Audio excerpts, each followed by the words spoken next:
79 সংখ্যক স্বাধীনতা দিৱসত প্ৰাক্তন বিধায়ক আব্দুল আজিজৰ তাৎপৰ্যপূৰ্ণ মন্তব্য। ভাৰতৰ স্বাধীনতা সংগ্ৰামত মুছলমানৰ গুৰুত্বপূৰ্ণ অৱদানৰ এক গৌৰৱজল ইতিহাস থকা বুলি আজিজৰ দাবী। স্বাধীনতা সংগ্ৰামত আলিম ওলামাৰ বলিদানৰ স্মৃতি সৰিলে একালৰ সংখ্যালঘু আন্দোলনৰ শক্তিশালী নেতা আজিজে। ভাৰতবৰ্ষত মুছলমানে পাকিস্তান আৰু বাংলাদেশতকৈ অধিক সুখ ও শান্তিৰে থকা বুলি আজিজে আগবঢ়ালে মন্তব্য। ৰাজ্যৰ উচ্ছেদিত পৰিয়াল সন্দৰ্ভত আজিজে ৰাজ্য চৰকাৰক জনালে আহ্বান। স্বাধীনতা দিৱসৰ দিনাই উচ্ছেদিতক আশ্ৰয় ও পুনৰ সংস্থাপনৰ বাবে মুখ্যমন্ত্ৰী ডক্টৰ হিমন্ত বিশ্ব শৰ্মাক জনালে আজিজে আহ্বান।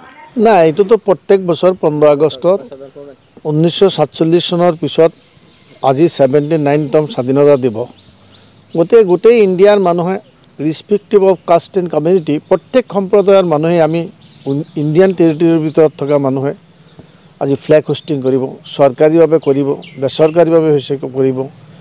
বিভিন্ন স্কুল কলেজ, বিভিন্ন প্ৰতিষ্ঠান, government office, semi government office, আজি ভাৰতবৰ্ষৰ প্ৰধানমন্ত্ৰীয়ে লালকিল্লাত ফ্লেগ হোষ্টিং কৰিব। আজি অসমৰ মুখ্যমন্ত্ৰীয়ে খানাপাৰাত তুলিব। বিভিন্ন ডিষ্ট্ৰিক্ট হেডকোৱাৰ্টাৰত আজি আমাৰ যিসকল মন্ত্ৰী আছে তেখেতসকলে ফ্লেগ হোষ্টিং কৰিব। আজি এই স্বাধীনতাটো পাওঁতেতো অধিকাংশ মুছলমানেই প্ৰাণ দিব লগা হৈছিল। কিয়? ব্ৰিটিছ আহিছিল যেতিয়া, আৰু প্ৰথম যুদ্ধটো ষ্টাৰ্ট হৈছিল নৱাব চিৰাজউদ্দৌলাৰ লগত, আৰু টিপু চুলতান, নৱাব চিৰাজউদ্দৌলা এইসকলেহে প্ৰথম ফাইট কৰিছিল। তাৰপিছতহে শেষত মহাত্মা গান্ধীৰ নেতৃত্বত এটা আন্দোলনত আহিলে, তেখেতৰ নেতৃত্ব সকলো জনগোষ্ঠীয়ে মানি ল'লে, আৰু খুব কম সময়ৰ ভিতৰত তেখেতৰ নেতৃত্বত ভাৰতবৰ্ষ স্বাধীন হ'ল। কিন্তু এই স্বাধীনতাত কিমান হাজাৰ হাজাৰ ওলামা, প্ৰায় 5000 মান ওলামাৰ শ্বহীদ হৈছে এই স্বাধীনতা আন্দোলনত।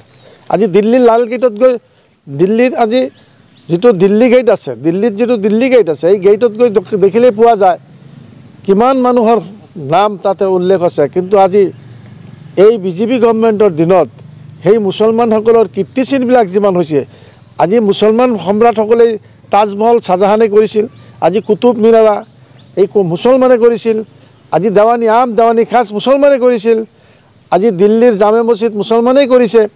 আজি যিমান হেৰি উল্লেখযোগ্য আপোনাৰ যিমান অনুষ্ঠান আছিলে, এইবিলাক কাম চব মুছলমানসকলেই কৰিছিল। আৰু এই মুছলমানসকলৰ শেষ সম্ৰাট বাহাদুৰ শ্বাহ জফৰমাৰ্গ আছিল শেষ সম্ৰাট। এই তেখেতৰ পৰাই আৰু ব্ৰিটিছসকল প্ৰথম ইষ্ট বেংগলত আহি এই নৱাব চিৰাজউদ্দৌলাৰ লগত যুদ্ধ আৰম্ভ কৰি তেখেতক পৰাজয় কৰি ব্ৰিটিছে ইয়াত থিতাপি লৈছিল। আৰু সেই ব্ৰিটিছক খেদাওঁতে প্ৰথমে মুছলমানসকলে আন্দোলন কৰিব লগা হৈছিল, কাৰণ ক্ষমতাটো তেতিয়া হিন্দুৰ হাতত নাছিল। ভাৰতবৰ্ষৰ হিন্দুৰ হাতত ক্ষমতাৰ পৰা নিয়া নাছিল, মুছলমানৰ হাতত ক্ষমতা আছিল। যি বাহাদুৰ শ্বাহ জফৰমাৰ্গ ৰেংগুনত মৃত্যু হোৱাৰ পিছত ইণ্ডিয়াৰ মাটিত, দিল্লীত তাক 3 হাত মাটি দিয়া নহ'ল ব্ৰিটিছে, সেই ব্ৰিটিছৰ বিৰুদ্ধে মুছলমানসকল নিজৰ প্ৰাণ আহুতি দিছে। হাজাৰ হাজাৰ ওলামাসকলে শ্বহীদ হৈছে, আৰু বহুত হিন্দু মানুহ আজি ইয়াত অংশগ্ৰহণ কৰিছে। এটা সময়ত হিন্দু মুছলমান মিলিয়ে দেশখন স্বাধীনতা লাভ হৈছিল। কিন্তু আমাৰ দুৰ্ভাগ্য, ইণ্ডিয়াৰ মুছলমানসকলৰ এটা দুৰ্ভাগ্য, আজি স্বাধীনতা দিৱস উপলক্ষে মই ক'ব হৈছিলোঁ, দেশখন যদি বিভাজন নহ'লে, দুটা ভাগত বিভক্ত নলয়, আজি পাকিস্তান, আজি ভাৰতবৰ্ষত দুটা ভাগ নহ'লে হয়। যি কাৰণেই হওক, ভাগ হোৱাৰ কাৰণে আজি আমি ইণ্ডিয়াৰ মুছলমান এক হিচাপে শান্তিতে আছোঁ। সঁচা কথা ক'বলৈ, পাকিস্তানতকৈ বাংলাদেশতকৈ আজি আমাৰ ইণ্ডিয়াৰ মুছলমানবিলাক যথেষ্ট ভাল আছে।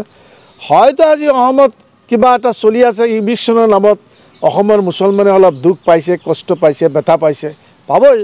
আৰু যিহেতুকে অমানসিক অত্যাচাৰ চলি আছে মুছলমানৰ ওপৰত, আজি স্বাধীনতা দিৱস উপলক্ষে মই অসমৰ মাননীয় মুখ্যমন্ত্ৰীক অনুৰোধ জনাম, আপুনি অন্ততঃ এই মানুহখিনিৰ এটা শ্বেল্টাৰৰ ব্যৱস্থা কৰিব। আৰু এই মানুহখিনি যাতে নিজৰ ভূমি যেতিয়া হেৰাইছে, হয় চৰকাৰী লেণ্ডত আছিল, নাই ফৰেষ্ট লেণ্ডত আছিল, আপুনি দেশৰ আইনসংগত মাতেই যদি এইবিলাক কৰি আছে, আইনৰ জৰিয়তে এই মানুহখিনিক শ্বেল্টাৰ দিব, আৰু এই মানুহখিনিক এটা পুনৰ সংস্থাপন দিব বুলি মই আজি স্বাধীনতা দিৱস উপলক্ষে আপোনালৈ অনুৰোধ